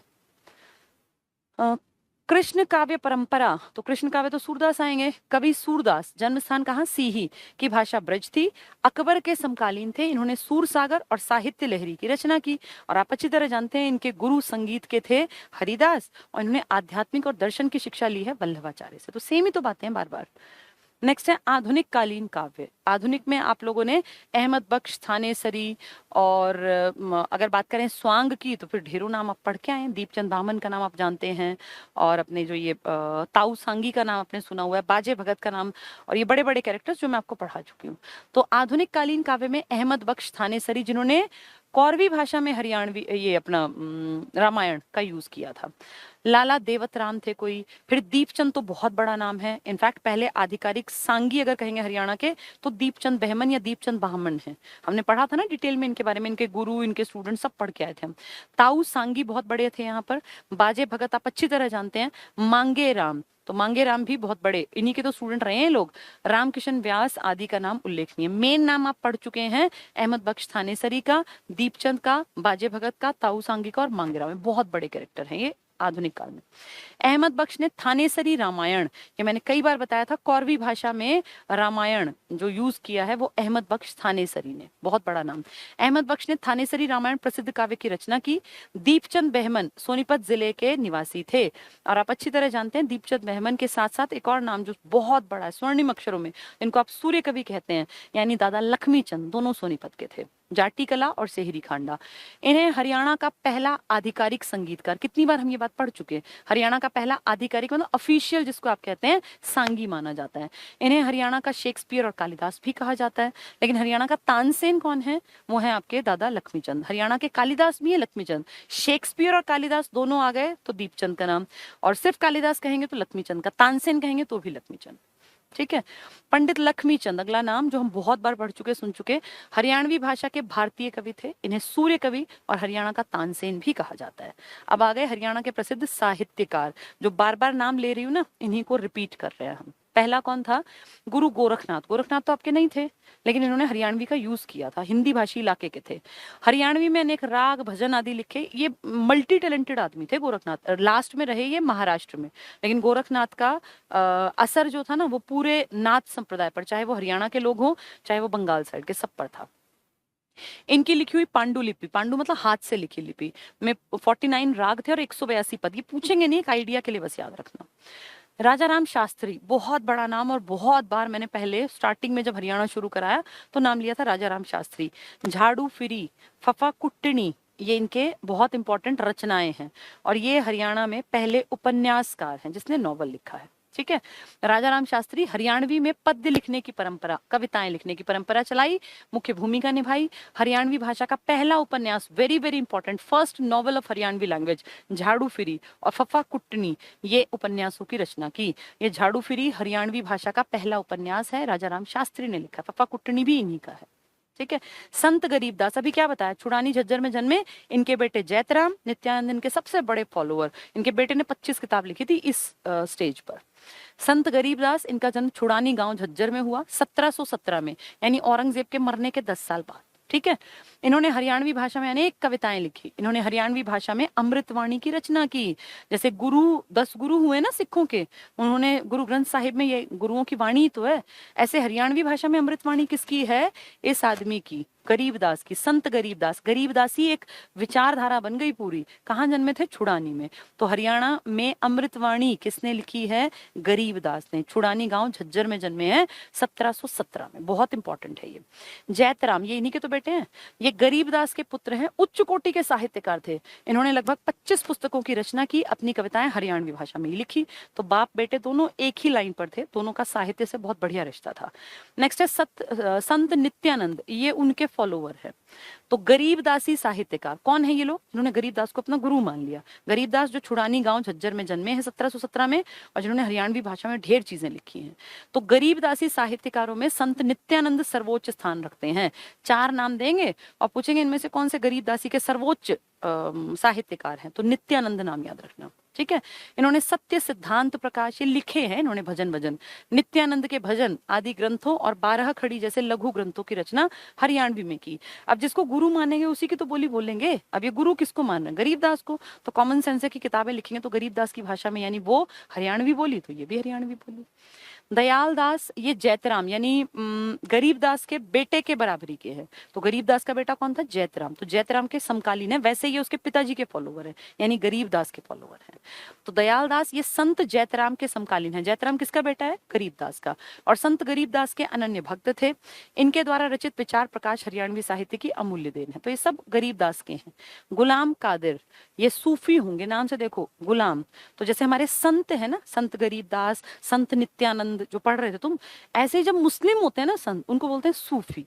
तो सूफी होंगे ये, नाम से दिख रहा है गुलाम कादिर। ये एक सूफी कवि और साहित्यकार थे। प्रसिद्ध ग्रंथों में प्रेम लहर, प्रेम वाणी, प्रेम प्याला, इंतखाब, जोगे सागर, नाम देखो ना, इंतखाब सारे उर्दू शब्द हैं। तो ये उर्दू है, तो कहीं ना कहीं इनके नाम के साथ सूफी आपको अपने आप लगा देना है। आदि प्रसिद्ध ग्रंथ हैं। तो गुलाम कादिर भी आपके हरियाणा में है, लेकिन सूफी कवि हैं। सादुल्ला, ये भी तुम्हें दिख रहा है। तो सादुल्ला नाम से ही पता चल गया कि ये हिंदी में नहीं है, ये उर्दू में लिखेंगे। मेवाती मतलब उर्दू के कल्चर से बिलोंग करते हैं, लिखेंगे हरियाणवी में, तभी तो हम इनको पढ़ रहे हैं। ये मेवाती क्षेत्र के प्रमुख साहित्यकार। अब मेवात तो आप अच्छी तरह जानते हो, मुस्लिम बाहुल्य इलाका था। इनकी प्रमुख रचना महाभारत है। इनके साहित्य में हरियाणवी का पुट विशेष तौर पर रहा। तो अब ये ना मुस्लिम नाम शुरू हो गए, देखो गुलाम कादिर, सादुल्ला। ताऊ सांगी, बहुत बड़ा कैरेक्टर आपके यहाँ, नाम ही देखो ताऊ सांगी। तो ये इसका मतलब इनका सांग से और आपके हरियाणा के कल्चर से रिलेशन रहा। ताऊ सांगी 19वीं शताब्दी में ताऊ सांगी ने रुक्मणी विवाह, इस पे तो ढेर सांग हुए हैं, जैसे ग्रंथों की रचना की। ये एक कैरेक्टर है, इस पे बहुत लोगों ने सांग किए। इन्होंने हरियाणवी भाषा में भी कविताएं लिखी। तो ताऊ सांगी ने हरियाणवी बोली को प्रसिद्ध किया। इन्होंने बहुत सारे ग्रंथ लिखे, बहुत सारे सांग इनके लिखे हुए इन्होंने खुद भी प्रेजेंट किए। हरिदास, हरिदास भी लेखक हुए हैं। राजा रतन सेन, याद है 14वीं शताब्दी में राजा रतन सेन, ये पहले जो स्टार्टिंग के सॉन्ग लिखे गए थे उनका एक कैरेक्टर थे। पद्मावत बहुत लोगों ने गाया ना, उसी में। तो राजा रतन सेन जैसे अनेक ग्रंथों की रचना की। ये ताऊ सांगी के समकालीन है। अभी ताऊ सांगी हम पढ़ ही रहे थे। इन्होंने हरियाणवी भाषा में भी कविताएं लिखी हैं। संत आत्मानंद, तो जो ये नाम चल रहे हैं ना, इन सब ने हरियाणवी में काम किया, तभी पढ़ रहे हैं। तो हरियाणवी भाषा में असंख्य भक्ति के भजन, पद और गीत लिखे। संत हरदेव दास, हरियाणवी भाषा में इन्होंने लिखा है, साहित्यकार थे। सैयद गुलाम हुसैन शाह, तो ये जो है नाम से समझ गए हो, गुलाम कादिर की तरह है, यानी सूफी विचारधारा वाले हैं, काम हरियाणवी में किया। ये महम रोहतक के निवासी थे। इनका जन्म 1709 में हुआ, तो औरंगजेब के 2 साल बाद। इनकी प्रमुख हरियाणवी रचनाओं में राममाला, दाहिने हाथ का शंख, बंसीलाल की रचना, गुरु गुग्गा, राजा गोपीचंद, राजा नल आदि प्रमुख रूप से उल्लेखनीय है। अब जैसे ऐसे बहुत सारे लोग जन्मे हैं, कुछ के नाम अच्छी तरह याद रखने हैं, कुछ के सिर्फ रीड भी कर लोगे तब भी टिक मार्क कर पाओगे। रामफल चहल कौन है? इनका जन्म 1956 यानी हरियाणा बनने से कुछ दिन पहले, कुछ 10 साल पहले हरियाणा के भिवानी जिले के नीमड़ी गांव में हुआ। इनकी रचनाएं हैं जहर का प्याला, जैसे पूछेंगे जहर का प्याला किसकी है, तो चहल की है। फागण आ गया साझा सीर, आया से बसंत, हरियाणवी 12 कड़ी, दर्पण कुछ ना बोले, आदमी नाम ही हारियों। तो ये सब इनकी रचनाएं हैं। किसकी रचनाएं हैं ये? रामफल चहल की। 2004 में बहुत इंपॉर्टेंट है, लोक साहित्य के क्षेत्र में योगदान के लिए हरियाणा सरकार ने पंडित लक्ष्मीचंद अवार्ड से सम्मानित किया। तो पूछ लेंगे निम्न में से किस साहित्यकार को 2004 में पंडित लक्ष्मीचंद अवार्ड मिला, तो इनका नाम क्या है? चहल। कौन सा चहल? रामफल चहल। इनको पंडित लक्ष्मीचंद अवार्ड मिला है 2004 में। ठीक है। अली बख्श, अली बख्श बहुत बड़ा नाम। और जैसे अहमद बख्श थानेसरी थे ना, वो कौरवी में रामायण वाले, ऐसे ये रेवाड़ी के हैं, और इन्हीं के कारण रेवाड़ी को सांग से जुड़े लोगों की जन्मस्थली मान लिया गया। अली बख्श ये फोक थिएटर के जनक है। असंख्य दोहे और भजनों के साथ साथ तमाशा, राजा नल, पद्मावत, यही तो है सांग के कैरेक्टर्स, कृष्ण लीला आदि स्वांग भी लिखे हैं। इसीलिए सांगियों की कर्म भूमि किसको माना जाता है? जहां ये थे, ये कहाँ थे? रेवाड़ी में। इसीलिए ये father of folk theatre of Haryana कहलाते हैं। ठीक है, बहुत इंपॉर्टेंट बता रही हूँ जो बताया मैंने भी। अहमद बख्श, वही अहमद बख्श थानेसरी जो अपनी कौरवी में हरियाणवी लिखे, ये लिखेंगे रामायण। इन्होंने रामायण, जयमल फत्ता कैरेक्टर्स, गुगा चौहान, सौरठ, पद्मिनी, चंद्रकिरण, ये सांगों की रचना की। तो अहमद बख्श थानेसरी ने पहली बार कौरवी भाषा में रामायण लिखी भी और प्रेजेंट भी की, क्योंकि सांगी थे। हिंदी के उपन्यासकार और उपन्यास, अब देखो ये सारी चीजें जो मैंने बोली हैं ये सब इंपॉर्टेंट था, और सुन सुन के थोड़ा थोड़ा तुम्हें समझ में भी आ गया होगा। गरीबदास या गरीबदासी संप्रदाय के कौन बड़े बड़े कवि हुए? सबसे बड़ा कौन था? तो नित्यानंद था। उनके पुत्र थे जैतराम। ऐसे ही हमने सूफी में पढ़ा, गुलाम कादिर थे। तो ये सब चीजें ना 2-4 बार पढ़नी पड़ती हैं, बिना पढ़े नहीं आ सकती। ये कोई ऐसी चीज नहीं है कि आप सदियों सदियों से पढ़ते आ रहे हो, तो आप पढ़ रहे हो एग्जाम के लिए तैयार कर लेना। ठीक है। हिंदी के उपन्यासकार और उपन्यास, मैं ये बिल्कुल नहीं कहूंगी कि सब कुछ याद कर लेना, ये कहना बहुत आसान है। मैं तो कह दूं ठीक है सब कुछ याद कर लेना, लेकिन एक टीचर होने के नाते मैं ये भी सोचती हूँ कि क्या अगर मैं पेपर दे रही होती तो क्या मैं इन सबके नाम A to Z याद करती? नहीं। फिर उस कंडीशन में क्या होता है, मेन मेन जो तुम्हें दिखे वो याद कर लेना। अब हरियाणा में कोई 10-20 साहित्यकार थोड़ी, हजारों लोग हुए, हजारों लोगों ने हजारों किताबें लिखी, सारी किताब थोड़ी याद हो सकती हैं। तो कुछ बड़े नाम, बड़े कैरेक्टर जिन्होंने कोई प्ले किया है, उनके नाम याद करने होते हैं। ठीक है। मोहन चोपड़ा बहुत बड़ा नाम है हरियाणा में हिंदी साहित्यकारों में। इनकी किताबें इंपॉर्टेंट है। नीड़ के आगे, बाहें नीड़ के आगे, एक छाया और मैं, टूटा हुआ आदमी, सुबह से पहले, ये नए लोग, ये इनकी मेन किताब है जिसमें नीड़ के आगे इंपॉर्टेंट किताब है। कृष्ण मदहोश, अंधा सफर लिखी है इन्होंने। डॉक्टर शशि भूषण सिंघल ने अपने पराये, ये बहुत इंपॉर्टेंट है, अपने पराये, पूछ लेंगे किसकी है? शशि भूषण सिंघल की। ठीक है, सिंगल से याद कर लो, अपने पराये। जानी अनजानी राहें, रमेश चंद्र जैन ने, बहुत बहुत इंपॉर्टेंट, मेहंदी रचे हाथ, ऐसे पूछे जाते हैं, इंपॉर्टेंट है ये सारे। मेहंदी रचे हाथ किसकी है? ये रमेश चंद्र जैन की। उर्मी कृष्ण का ये उतना इंपॉर्टेंट नहीं है, पर आने को तो हरियाणा में कुछ भी आ सकता है। वन और पगडंडियां। कृष्ण बादशाह, ये भी बहुत इंपॉर्टेंट तो नहीं देखा मैंने कभी।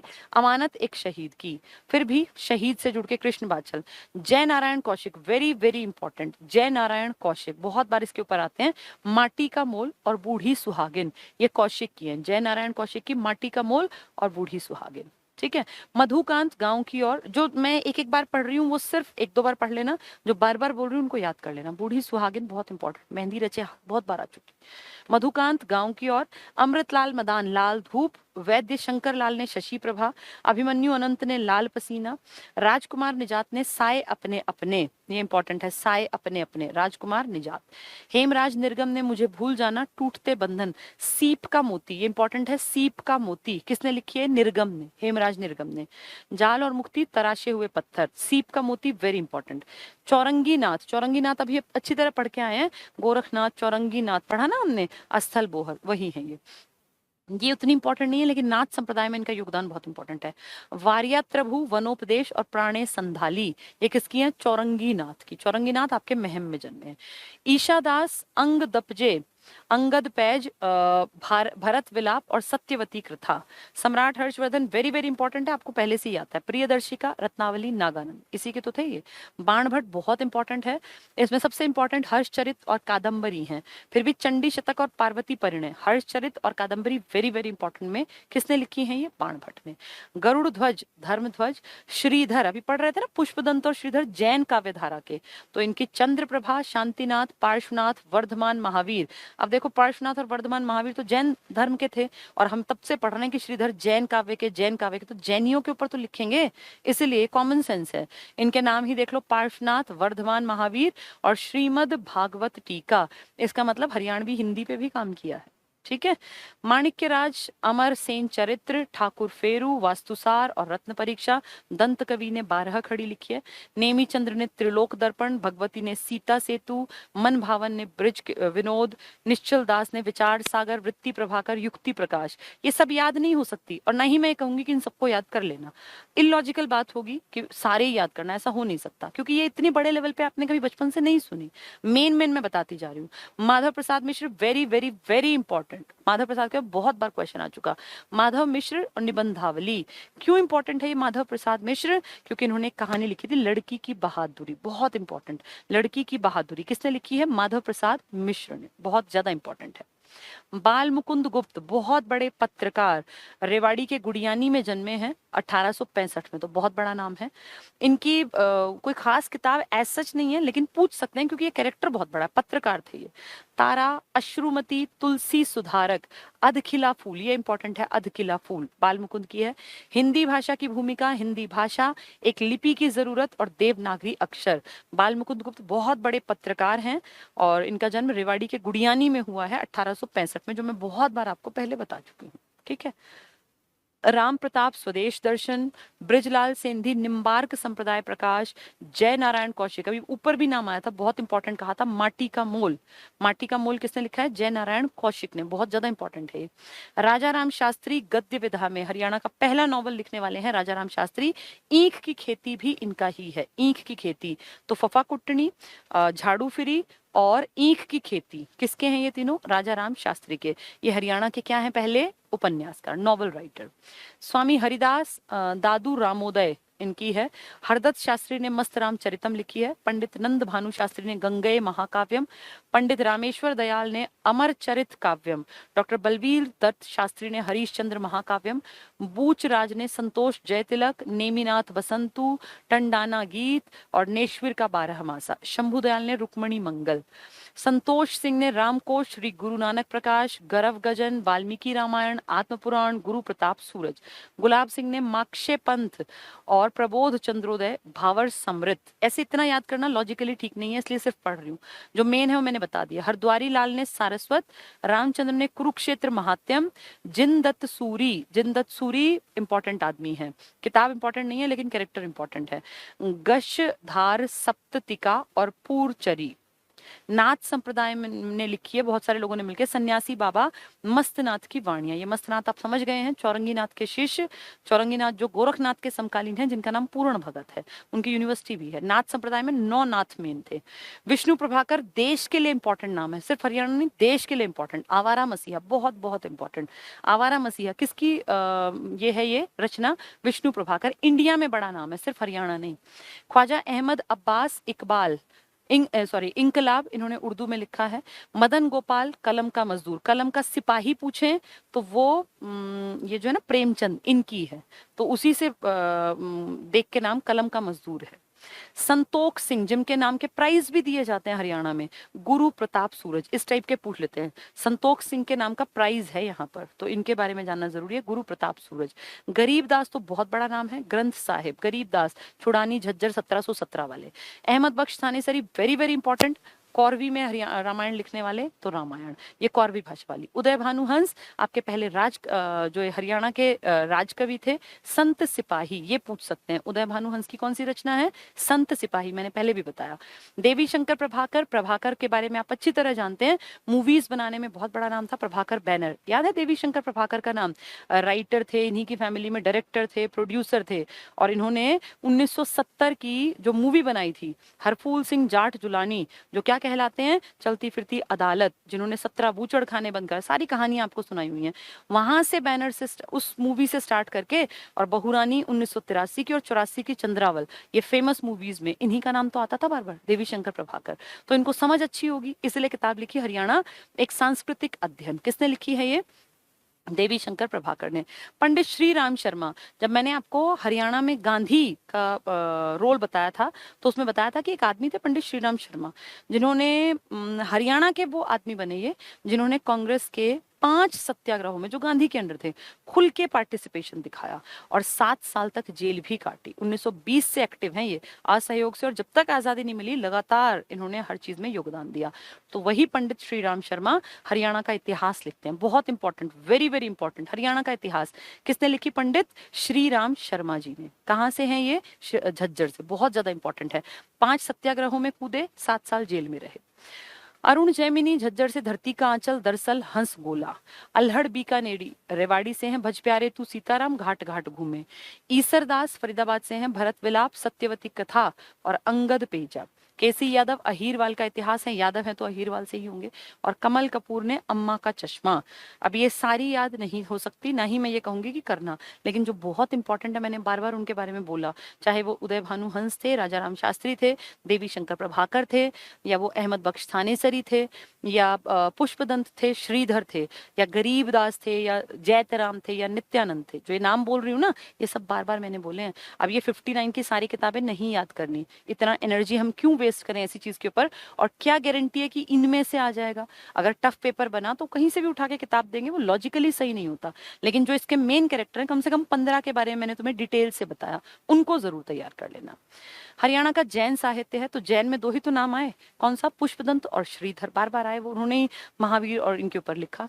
हरियाणा के साहित्य में जैन साहित्य का महत्वपूर्ण योगदान रहा। यहाँ के अनेक लोकोपकारी यानी लोगों पे उपकार करने वाले जैन आचार्यों ने अपने जीवन का बहुत भाग सर्वजन हितकारक, सब लोगों के फायदे के लिए साहित्य की रचना में लगाया। राज्य में जैन साहित्य के प्रमुख रचनाकारों में पुष्पदंत बार बार आ रहा है, पुष्पदंत श्रीधर, पुष्पदंत श्रीधर, ये जैन है दोनों। ठीक है।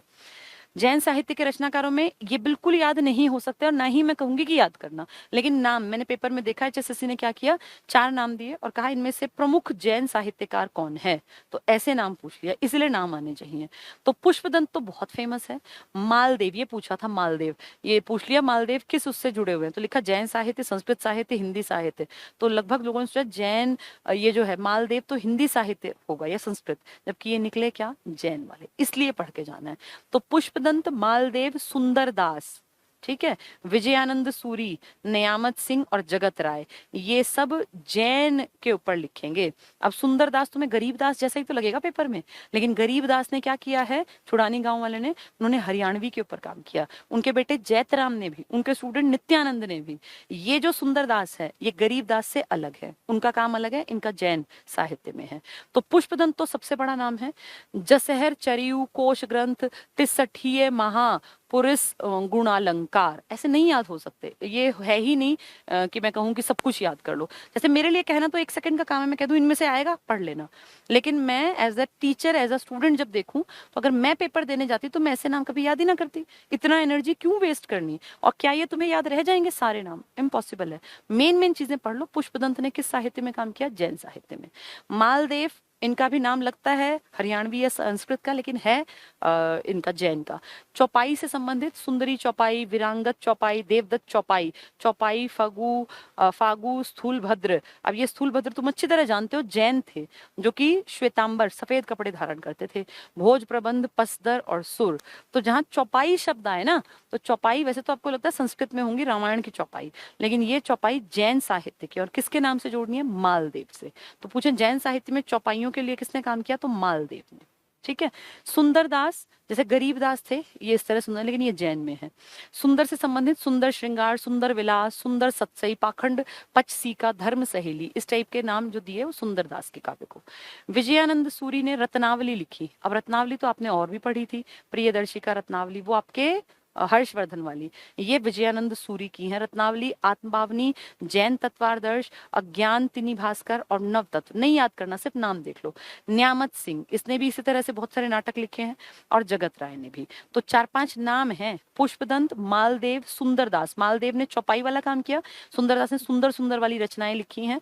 विजयानंद सूरी, न्यामत सिंह और जगत राय, नाम से लगेंगे हिंदी, लेकिन इन्होंने जैन साहित्य पे काम किया। पुष्पदंत, श्रीधर, मालदेव, इंपॉर्टेंट है ये सुंदरदास। इसके बाद हरियाणा का संस्कृत और उर्दू साहित्य। उर्दू आते ही तुम्हारे दिमाग में आना चाहिए, पानीपत का एक आदमी था, हाली, याद होगा ना, हाली, जिनके नाम का पुरस्कार भी है। हरियाणा में खड़ी बोली, संस्कृत है तो खड़ी बोली कौरवी जो हम लगातार बात कर रहे हैं, घंटा भर हमें हो गया, वो इसी की बात कर रहे हैं। हिंदी के साथ साथ संस्कृत और उर्दू का भी प्राचीन काल से साहित्यिक विकास होता रहा। प्रमुख साहित्यकार और उनकी रचनाएं, पहला प्रमुख संस्कृत साहित्यकार, संस्कृत में महर्षि वेद व्यास। ये इतनी दुनिया में जो महाभारत की बात करते हैं तो हरियाणा की यहीं तो लिखी गई थी, और जितने वेद पुराण हैं इन सब में वेद व्यास का बहुत बड़ा योगदान है। तो संस्कृत आते ही वेद व्यास, महाभारत, गीता और पुराण, ये इन्हीं की देन है।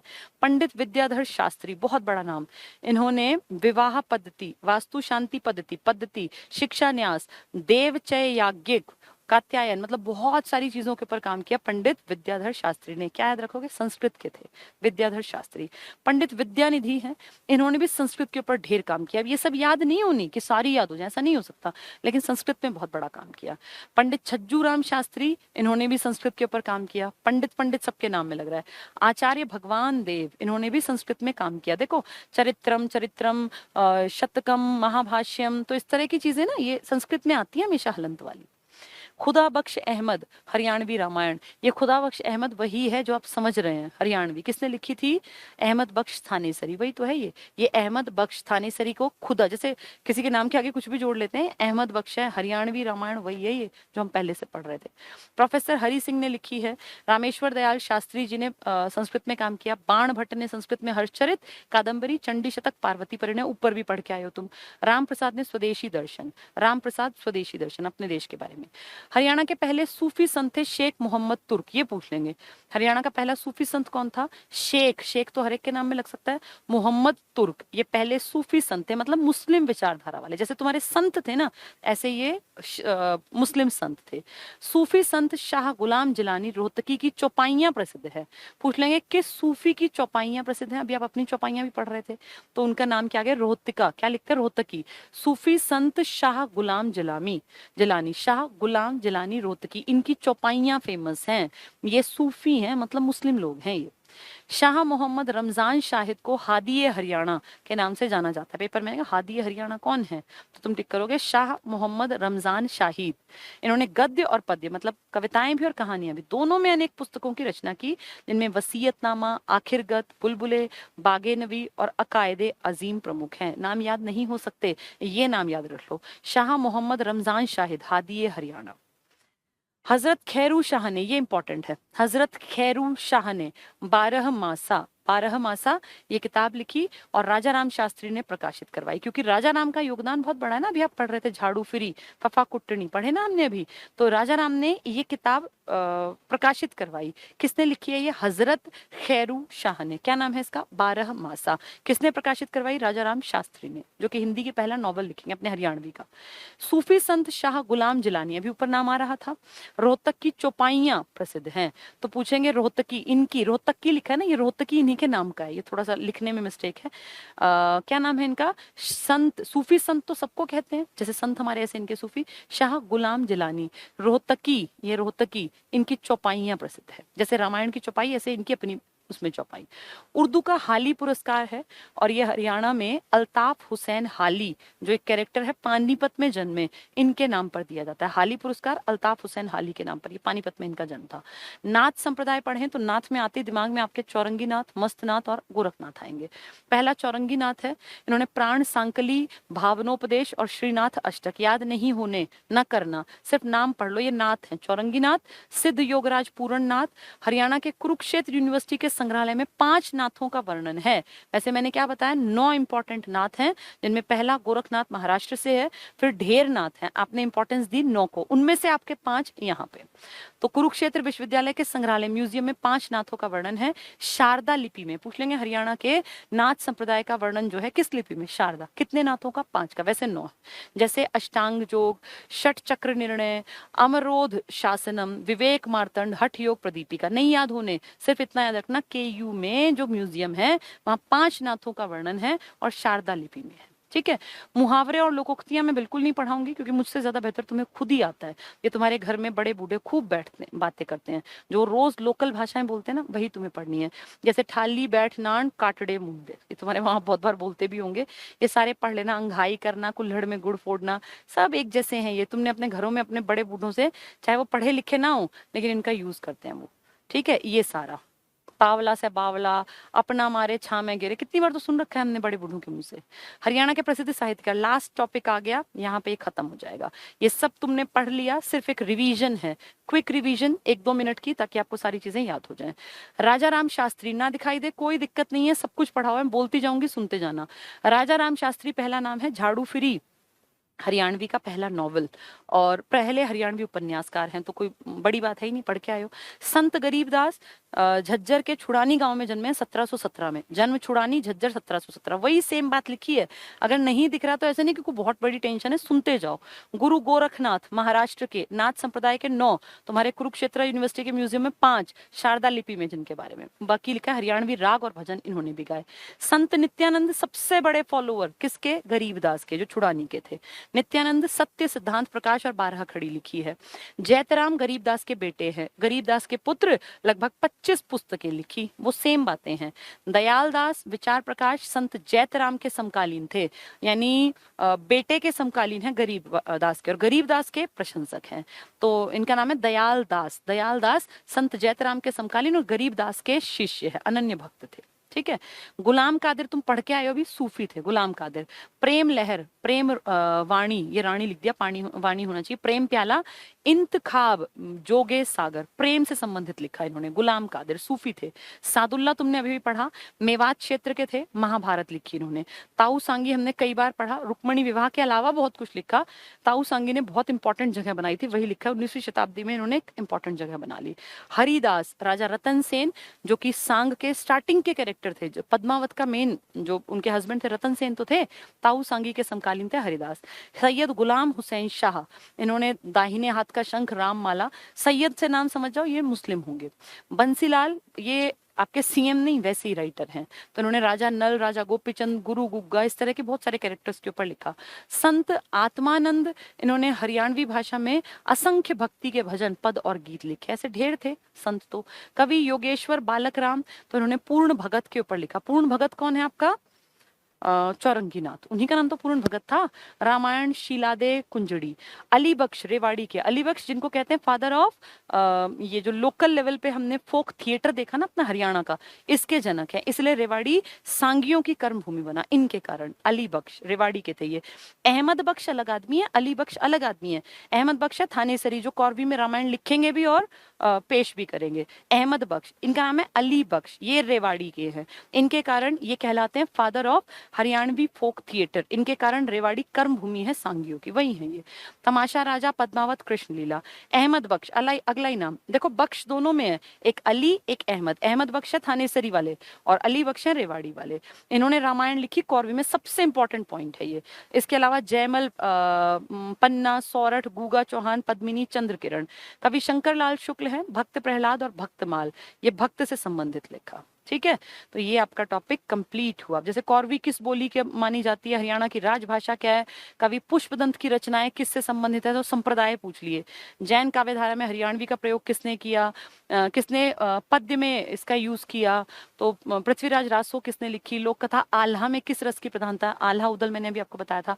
आल्हा साहित्य की कौन सी गाथा है, तो वो आपको बतानी पड़ेगी। सीही गांव से जुड़ा हुआ क्वेश्चन है। भक्त सूरदास से सूर सागर, अहमद बख्श, तो ये सारे आपको आ जाएंगे अगर आपने इसको ढंग से सुना होगा। ठीक है, ये टॉपिक हमारा कंप्लीट हुआ। आज हमने एक बहुत इंपॉर्टेंट और दिखने में जो बहुत टफ है, लेकिन है बिल्कुल नहीं, अब आपने सुना है तो आपको ये दिखेगा कि अगर आप इसको पढ़ोगे ना, आपको आसान दिखेगा। अहमद बख्श थानेसरी कौन है, अली बख्श कौन है, सुंदरदास ने क्या किया, गरीबदास ने क्या किया, कहाँ जन्मे, कब जन्मे, किस चीज के लिए काम किया, नित्यानंद कौन था, या ये अपने राजा राम शास्त्री जी की कौन सी किताब है, संत सिपाही किसने लिखी है, और फफा कुट्टनी का लेखक कौन है, या श्रीधर किस विधा से जुड़े हैं, या नाथ संप्रदाय से कौन से 2 बड़े बड़े कैरेक्टर्स हैं, सब आसान दिखेगा। पढ़ना तो पड़ेगा। तुम ये सोचो कि कोई ऐसा इंजेक्शन हो कि भैया मुझे ना पढ़ना पड़े, तो ऐसा कुछ नहीं है, सबको पढ़ना पड़ता है। जिसको नौकरी चाहिए वो इसको ढंग से तैयार कर लेना, और जिसको नहीं चाहिए नौकरी तो वो फॉर्मेलिटी भी कर सकता है कि बस सुन के मेरा काम हो गया। ये तुम्हारी मेहनत नहीं थी, तुम 1 घंटे से जो सुन रहे हो ना, सिर्फ सुन रहे हो, तुमने कुछ नहीं किया। किताब उठा के इसको पढ़ना, तैयार करना, 5-5, 6-6 बार पढ़ना, फिर बोल बोल के देखना कि नित्यानंद के मुझे याद हो गए कि नहीं हुए, गरीबदास का सब कुछ पता है कि नहीं पता। ठीक है, ये टॉपिक टफ है लेकिन याद किया जा सकता है। अब चलो, आज टाइम फिर ज्यादा हो जाएगा, कोई बात नहीं, मंडे को मैं पढ़ा दूंगी। सिर्फ आपके 2 से 3 टॉपिक रह गए हैं जो इंपॉर्टेंट है, बाकी आपका सब कुछ पूरा हो गया, ठीक है। उनको मैं अपने आप करा दूंगी, चिंता ना करो। और अगर एक आधी बार क्लास ना हो, तुम्हें कोई फर्क नहीं पड़ना चाहिए अब, क्योंकि अब तुम्हारा 95% से भी ज्यादा सिलेबस पूरा है। कई लोग मुझे फोन कर रहे थे कि मैम हम कैसे पढ़ें, क्या करें। तो देखो, अब तुम्हारे पास हरियाणा जीके ऑलमोस्ट कंप्लीट हो गई। थोड़ा बहुत है जो पोर्शन, वो मैं करा दूंगी, उसकी चिंता तुम्हें नहीं करनी, वो मेरे लिए चिंता है कि मेरा सब्जेक्ट कब पूरा होगा। अब तुम लोगों की जिम्मेदारी है। जैसे कोई लिख रहा था कि मैम मैंने अभी ज्वाइन किया, पुराना पढ़ूं या नया। जितने दिन नया चले नया पढ़ लो, उसके बाद तुम्हारे पास ये सारी क्लासेस हो गई और इसमें सारी चीजों को मैंने डिटेल से समझाया है, तुम्हारे सामने पेज की एक एक लाइन पढ़ी है। तो उन सब को टाइम निकाल के, जब तक अभी एग्जाम्स का कुछ नहीं पता, वैसे कह रहे हैं पेपर मार्च में, अप्रैल में, मई में हो सकते हैं, बहुत अच्छी बात है। अच्छी बात है कि पेपर देने का मौका मिले, लेकिन अगर पेपर अब नहीं होते तो कभी तो होंगे ना। अपने आप को इस चीज के लिए मेंटली प्रिपेयर रखो। अगर मार्च में पेपर होता है तो भी दिक्कत ना आए, और अगर जुलाई अगस्त में होता है तो भी तुम्हें दिक्कत ना आए। ये अपनी सेल्फ की जिम्मेदारी होती है कि हम तैयारी अच्छी करके रखें। पेपर जब होगा तब होगा। पेपर ग्राम सचिव का कैंसिल हो गया, कोई बात नहीं, ये भी एक पार्ट ऑफ लाइफ है, ऐसा हो सकता है। बहुत अच्छा पेपर दिया था, बहुत बच्चों ने कहा बहुत अच्छा गया था, लेकिन सरकार की चीजें आप और मैं कुछ नहीं कर सकते। दुख मनाने से कुछ नहीं होगा, तैयारी करते रहो, अपनी तैयारी अच्छी रखो। और अब इसका 95% हिस्सा तुम्हें मैंने करा दिया, लेकिन तुमने कितना किया ये तुम्हारे ऊपर है। अपनी किताब में चैप्टर्स देखो। वैसे मैं लास्ट डे जब इसको पूरा कराऊंगी ना, तब मैं एक बार चैप्टर्स निकाल के कंटेंट आपको दिखा भी दूंगी, ताकि आपको लगे कि हाँ ये सब पढ़ लिया, अब हमें खुद पढ़ना है ये। इसमें जैसे स्टार्टिंग के 6 चैप्टर हरियाणा की हिस्ट्री है, फिर कुछ चैप्टर्स हैं जो हरियाणा का मध्यकाल है, फिर आधुनिक काल है, फिर इसमें चित्रकला और ये सब चीजें मिक्स करके बहुत सारे चैप्टर्स हैं। इनका लगभग लगभग हिस्सा मैंने करा दिया। अब तुम्हारी जिम्मेदारी है, जब भी मौका मिले कोई भी एक टॉपिक उठा लो। जैसे मान लो हम पढ़ लेते हैं 1857 की क्रांति, तो एक दिन बैठ के 57 की क्रांति और उसके प्रभाव, ये 2 चैप्टर्स में एक्सप्लेन है। इन दोनों को एक दिन में पढ़ लेना। अब तुम्हें एक दिन लगेगा, बस, ज्यादा दिन नहीं लगेंगे। और एक दिन मतलब 24 घंटे नहीं पढ़ना, हार्डली तुम 35-40 मिनट में दोनों चैप्टर्स को पूरा कर लोगे, अगर तुमने ये कर रखे हैं तो। नहीं कर रखे तो फिर पूरी क्लास देखनी पड़ेगी, ठीक है। ऐसे ही कभी मूड हुआ, चलो आज पढ़ते हैं हरियाणा में स्वाधीनता संग्राम 1885 के बाद का, तो उठा के 85 के बाद कांग्रेस की या भारत की आजादी तक की घटना पढ़नी है। तो ये कितनी देर, 30 मिनट की कहानी है। पूरा सब कुछ इसमें तुम्हें वापस से याद आ जाएगा कि कांग्रेस बनी थी, पहली शाखा कहाँ बनी, रेवाड़ी में क्या हुआ, और ये जो अपना ये आर्य समाज वाले हैं, इन्होंने शाखा कहाँ बनाई, सचिव कौन रहा, किसने कौन सी कर्मभूमि, किसका कहाँ जन्म, वो सारी बातें आपको दोबारा से पढ़ने को मिल जाएंगी। फिर ऐसे ही कभी सोचा कि चलो आज कला संगीत तैयार कर लेते हैं। कला संगीत में फिर सारे मंदिर, गुरुद्वारे और चित्रकला, मूर्ति कला, कौन सी चीज कहाँ मिली, यक्ष यक्षिणी की मूर्ति कहाँ मिली, हर्ष की तांबे की मुद्राएं कहाँ मिली, योद्धेय कहाँ थे, कुनिंद कहाँ थे, अर्जुनायन कहाँ थे, अग्र कहाँ थे, क्या उनकी राजधानियां थी, किन के ऊपर अटैक होने से वो गायब हुए, कब वो उभरे, किस सदी में थे। एक दिन बैठ के ये पढ़ लिया। इस तरह से तैयारी की जाती है। तैयारी करने के लिए ना थोड़ा सा अपने आप को मेंटली प्रिपेयर करना पड़ता है। ऐसा नहीं होता कि आप एक दिन में सारी किताब पढ़ देंगे, नहीं। अब आप अपने आप धीरे धीरे कोई कोई टॉपिक उठा के उसको पढ़ा करो, उसके बारे में 2-4 बार पढ़ लिया, फिर रख दी किताब। रटना नहीं है, 2 बार पूरी रीडिंग कर दो, फिर जब दोबारा 1 हफ्ते बाद मन करे दोबारा पढ़ लो, फिर देखना तुम्हें लगभग सारी चीजें याद हो जाएंगी। ये सब नाम भी अपने आप धीरे धीरे याद होने स्टार्ट हो जाते हैं, ठीक है। चलिए आज इतना ही पढ़ते हैं। अब परसों जो मैं क्लास लूंगी उसमें कौन सी फाइल लगा रखी थी हमने, एक और टॉपिक था इसी तरह का, वो मैं करा दूंगी। मेरे ख्याल साहित्य से अलग एक टॉपिक मैंने कराना था आज, ये वाला सांस्कृतिक संपदा, ये वेशभूषा। हाँ, ये भी बहुत इंपॉर्टेंट टॉपिक है, वेशभूषा, कौन कैसे कपड़े पहनते हैं, तो वेशभूषा हम पढ़ेंगे। और ये कोई ऐसी चीज नहीं है कि जो तुम्हें नहीं आती, बस चीजें एक बार दिमाग में से निकालनी है। तो वेशभूषा को हम पढ़ लेंगे, जिसमें आदमियों के वेशभूषा में वो साफा, खंडवा, पगड़ी, पाग सब कुछ पढ़ लेंगे, ठीक है। ऐसे ही महिलाओं की वेशभूषा आएगी, फिर इनके आभूषण आएंगे कि आदमी कौन, जैसे 4 नाम आएंगे, इनमें से कौन सा आदमी का आभूषण है, तो वो पढ़ने पड़ेंगे। तो ये छोटा सा टॉपिक है, एक दिन एक क्लास में ये कंप्लीट हो जाएगा, और इसके बाद मेरे ख्याल एक आधा टॉपिक और है, फिर ये कंप्लीशन पे है। ठीक है, चलिए आज के लिए इतना ही। Thank you, good night. ढंग से पढ़ा करो, एक आधी बार क्लास ना हो तो तुम्हें चिंता नहीं करनी है, क्योंकि तुम्हारी क्लासेस खास बची भी नहीं है। मैं तो खुद अपने मन से चाहती हूँ कि थोड़ा सा और खिसक जाता ना ये सिलेबस तो ज्यादा अच्छा रहता, ताकि जैसे मैं बहुत अगर क्लासेस और धीरे धीरे करके पढ़ाती तो मार्च अप्रैल पेपर आने तक पढ़ सकते, पर अब ये कंप्लीशन पर आ गया और अगला हफ्ता हमारा लास्ट वीक होगा। हो सकता है हफ्ता पूरा पढ़े 5-6 दिन, या हो सकता है 3 दिन में ही सिलेबस कंप्लीट हो जाए, क्योंकि अब कुछ है नहीं पढ़ाने को। जो किताब जिनके पास है ये वाली उठा के देखें, लगभग किताब हमने कंप्लीट कर ली, हर एक के आगे टिक लगा के देखना, लगभग कंप्लीशन पर है टॉपिक। ठीक है, चलिए थैंक यू, गुड नाइट। खूब मेहनत करो, और कोई भी इंसान जब जीवन में कामयाब होता है ना, तो उसका 99% कारण वो खुद होता है, और अगर वो नाकामयाब है तो भी उसका 99% कारण वो खुद है। 1% में भगवान भी आ गए, माता पिता भी आ गए, और टीचर्स भी आ गए। 99% आपकी किस्मत आपके हाथ में है, आपको अपने हाथ से अपनी किस्मत लिखनी है। जितनी ज्यादा मेहनत करोगे, एक बार दो बार हो सकता है कि आपकी किस्मत साथ ना दे, लेकिन फाइनली बड़ों की दुआएं, बड़ों का आशीर्वाद, चाहे वो पेरेंट्स हो, चाहे वो टीचर्स हो, और चाहे वो भगवान हो, उनका आशीर्वाद अगर आपके साथ है, आप मेहनत करते हैं, अपने रास्ते पे अडिग हैं, कर्मठ हैं, लगातार मेहनत कर रहे हैं, तो देखना फाइनली आपको कामयाबी मिल जाएगी। और मैंने ऐसे ऐसे लोग देखे हैं जो 4-4 5-5 साल तक मेहनत करते रहे, कई बार पॉइंट से रह गए, कभी एक नंबर से रह गए, कभी लास्ट मोमेंट पे जाके लिस्ट में नाम नहीं आया, लेकिन वो मेहनत करते रहे और फाइनली अब वो कामयाब है। ऐसे बहुत सारे बच्चे हमारे पास आते हैं जो एज्ड हैं, जिन्होंने कई साल अपने जीवन के इसमें दिए, बहुत बार मन टूटा उनका कि यार पढ़ना छोड़ देते हैं, अब नहीं हो पाएगा, लेकिन फाइनली जाके आज वो सरकारी दफ्तरों में अपने आने के, अराइवल के और डिपार्चर के साइन करते हैं, आज वो तनख्वाह लेते हैं। तो अच्छा लगता है ऐसे लोगों को देखकर। उन लोगों से ये प्रेरणा लेनी चाहिए कि जीवन में हताशा और निराशा ये पार्ट हैं, आएंगे, आपके मन में नेगेटिविटी भी आएगी, आप थोड़ा नेगेटिव होंगे, आप थोड़ा डिप्रेस्ड भी होंगे, आपको लगेगा सारी दुनिया के सिलेक्शन होते हैं, हमारा नहीं होता, लेकिन यकीन मानो अगर उस टाइम पर तुम पढ़ते रहे और तुमने अपने जज्बे को बरकरार रखा, तो एक दिन ऐसा जरूर आएगा जब तुम्हें अपने आप पे गर्व होगा कि यार उस दिन मैंने नहीं पढ़ना छोड़ा, ये मैंने बहुत अच्छा डिसीजन लिया। ठीक है, तो इसी उम्मीद के साथ कि तुम बहुत पॉजिटिव रहोगे, खुश रहोगे, और हमेशा खुश रहोगे ना, तो अपनी आधी से ज्यादा एनर्जी को बचा के रख पाओगे, क्योंकि खुश आदमी की जो बॉडी है ना, उसमें मसल्स को कम काम करना पड़ता है। गुस्से में जो है ना, आपकी दुगनी मसल्स काम करती हैं, आपकी एनर्जी बहुत वेस्ट होती है। इसलिए खुश रहो, पढ़ाई में लगे रहो, और हमेशा कोशिश करो कि टीचर्स का, पेरेंट्स का, बड़ों का हमेशा आशीर्वाद तुम्हें मिलता रहे। ठीक है, थैंक यू, गुड नाइट।